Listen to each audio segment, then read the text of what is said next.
বাড়ি থেকে বিয়েতে রাজি না হওয়ায় গোপনাঙ্গ কেটে আত্মহত্যা করার চেষ্টা যুবকের। আসসালামু আলাইকুম, আমন্ত্রণ জানাচ্ছি রাত 12টার মশামারা সংবাদে। সাথে আছি আমি দাদবেকা ফখরুল আহমেদ।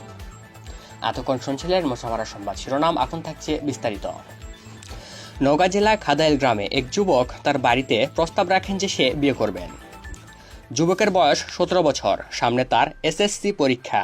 এমন সময় সে বাড়িতে বিয়ের প্রস্তাব রাখেন। বাড়ি থেকে রাজি না হওয়ায় নিজের গোপনাঙ্গের উপর বিলেট রেখে গোপনাঙ্গ কেটে ফেলার হুমকি দেন তার মা বাবাকে।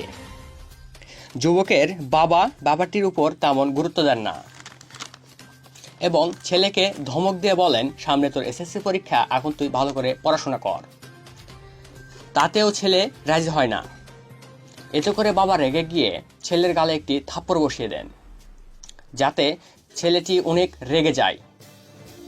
ছেলেটি রেগে গিয়ে বাসা থেকে বের হয়ে যায় এবং এক জায়গায় গিয়ে নিজের রাগকে কন্ট্রোল করতে না পেরে বিলেট দিয়ে তার গোপনাঙ্গ কেটে ফেলেন।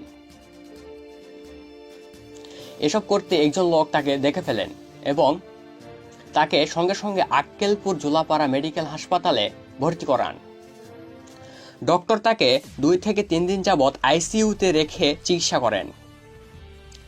2 থেকে 3 দিন পর তাকে আইসিইউ থেকে বের করা হয় এবং ডক্টর সেই যুবকের বাবা মাকে বলে যে আপনাদের ছেলে এখন মোটামুটি সুস্থ, তবে একটি দুঃখের বিষয় হলো আপনাদের ছেলে আর বিয়ে করতে পারবে না, কারণ আপনাদের ছেলে এখন ছেলেও না মেয়েও না, অর্থাৎ সে একজন তৃতীয় লিঙ্গের, যাকে আমরা সাধারণ মানুষ বলি হিজড়া। তাই আমি বলি অতি রাগ করা ভালো না, আর অতি রাগের মাথায় কোনো সিদ্ধান্ত নেওয়া উচিত না। এতক্ষণ আমাদের সঙ্গে থাকার জন্য ধন্যবাদ। আবারও দেখা হবে পরবর্তী এপিসোডে। ততক্ষণ ভালো থাকবেন, সুস্থ থাকবেন, আপনাদের ছেলে মেয়েদেরকে দেখে রাখবেন। আসসালামু আলাইকুম।